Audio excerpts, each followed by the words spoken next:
Praise the Lord. প্রত্যেকে জয় যিশু। আমি আশা করি যে আপনারা সকলে প্রভু যিশু খ্রিস্টের নামে ভালো আছেন। প্রিয় ভাই বোনেরা, আজ চারিদিকে ঝড়ের আবহাওয়া এবং চারিদিকে এই ঝড় প্রত্যেককে তছনছ করছে। প্রত্যেক গ্রামগঞ্জকে, প্রত্যেক স্থানকে, সমস্ত বিষয়কে তছনছ করে যাচ্ছে।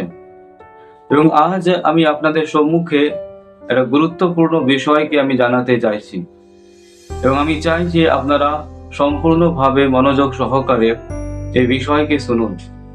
এবং আমি বিশ্বাস করি যে এই বিষয় শোনার পর আপনার জীবনের মধ্যে একটা বড় আত্মবিশ্বাসকে আপনি পাবেন।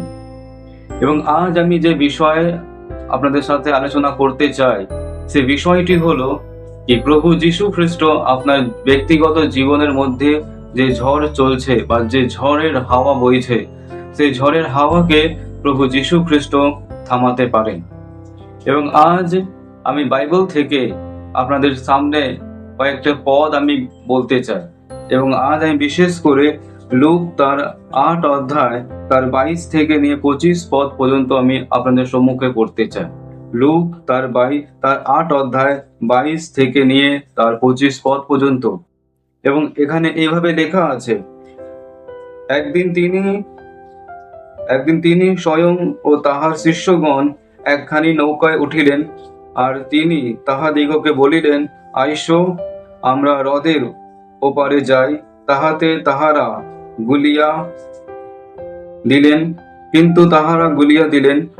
কিন্তু তাহারা নৌকা ছাড়িয়া দিলে তিনি নিদ্রা গেলেন।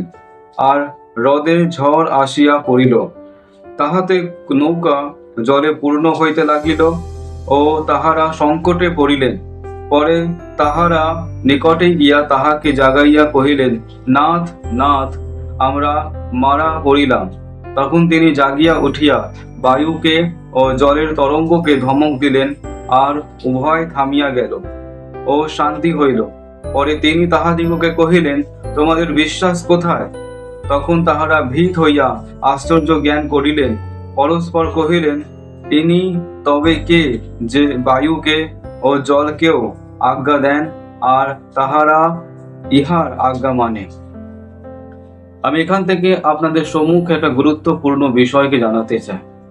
এবং আমি জানাতে চাই কি প্রভু যিশু খ্রিস্ট আপনার ব্যক্তিগত জীবনের মধ্যে যে ঝড় বইছে, সেই ঝড়কে প্রভু যিশু খ্রিস্ট থামাতে পারেন।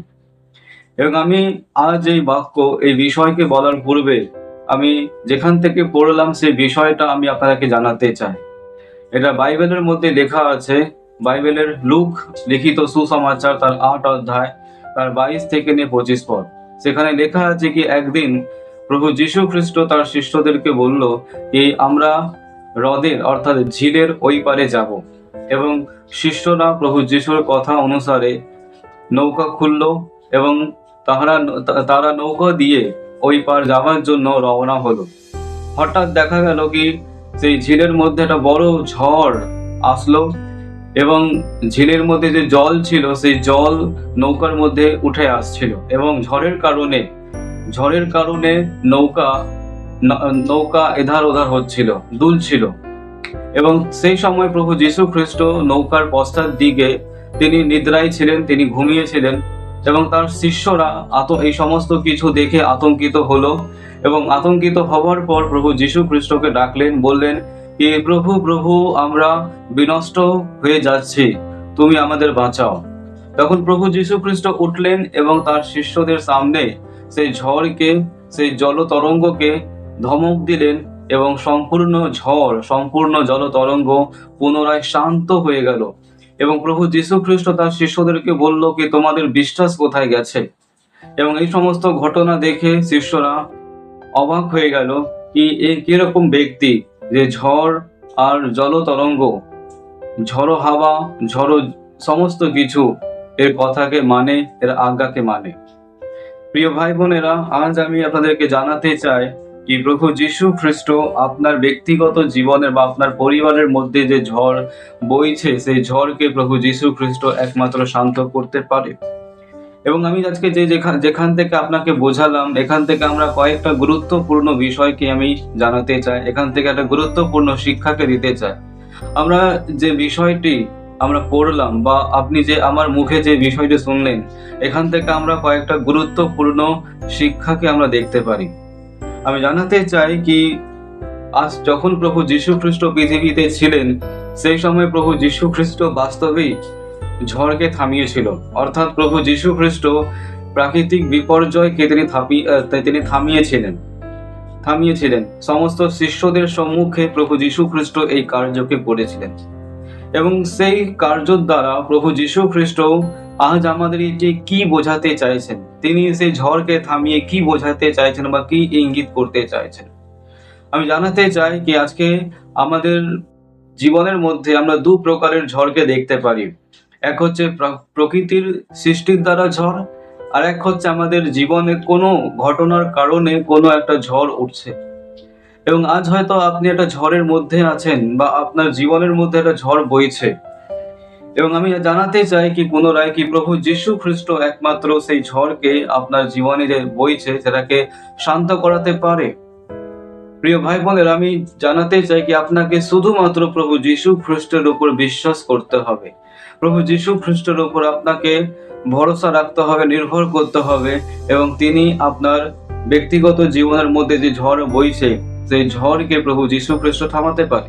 যদি আজ কোনো খ্রিস্টীয় ভাই বা বোন আমাকে দেখছেন, আজ যদি আপনার ব্যক্তিগত জীবনে ঝড় বইছে, তো প্রভু যীশু খ্রিস্ট সেই ঝড়কে থামাতে পারে। আজ প্রভু যীশু খ্রিস্টকে বিশ্বাস যারা করছে, প্রভু যীশু খ্রিস্ট এটা বলেনি কি আমাকে বিশ্বাস করলে জীবনে ঝড় আসবে না, কিন্তু প্রভু যীশু খ্রিস্ট একটা দারুণ কথা বলেছেন, একটা গুরুত্বপূর্ণ কথা বলেছেন কি আজকে আমাদের ব্যক্তিগত জীবনে যদি কোনো প্রকারের ঝড় যদি আসলেও প্রভু যীশু খ্রিস্ট সেই সময় আমাদের সঙ্গে সঙ্গে থাকবেন। তিনি আমাদেরকে কখনো একা ছাড়বেন না, এবং তিনি আমাদেরকে সেই ঝড় থেকে, সেই সমস্যা থেকে, সেই প্রবলেম থেকে আমাকে বা আপনাকে সেখান থেকে বার করতে পারবেন। এটা তখনই হয় যখন আমরা তার উপর বিশ্বাস করি, এটা তখনই হয় যখন আমরা তাকে প্রভু এবং উদ্ধারকর্তা রূপে গ্রহণ করি, স্বীকার করি। প্রিয় ভাই বোনেরা, আজ হয়তো আপনার মনে একটা চিন্তা আসছে কি আজ হয়তো আমার ব্যক্তিগত কয়েকটা ভুলের কারণে আজ আমার জীবনে ঝড় এসছে, এবং আমি আপনাকে গুড নিউজ দিতে চাই কি প্রভু যীশু খ্রিস্ট আপনার সেই ভুলগুলোকে ক্ষমা করতে পারেন। প্রভু যীশু খ্রিস্ট আপনার জীবনের মধ্যে যা আপনি ভুল করেছেন সেই সমস্ত বিষয়কে প্রভু যীশু ক্ষমা করতে পারেন। আপনাকে শুধুমাত্র তার উপর বিশ্বাস করতে হবে এবং হৃদয়ে তাকে গ্রহণ করতে হবে প্রভু এবং উদ্ধারকর্তা রূপ। বাইবেল বলে কি প্রভু যীশু খ্রিস্ট আমাদেরকে অপরাধ থেকে মুক্ত করার জন্য তিনি সেই কালভেরি ক্রসের মধ্যে মারা যান, এবং প্রভু যীশু খ্রিস্ট বাইবেল অনুসারে কবরস্থ হন, এবং তিনি তৃতীয় দিনে তার কথা অনুযায়ী, পবিত্র শাস্ত্র অনুযায়ী, তার কথা অনুযায়ী তিনি তৃতীয় দিনে জীবিত হয়ে ওঠেন। তিনি আজ জীবিত, এবং তিনি আজ আপনার ব্যক্তিগত জীবনে ত্রাণকর্তা, মুক্তিদাতা হতে চায়।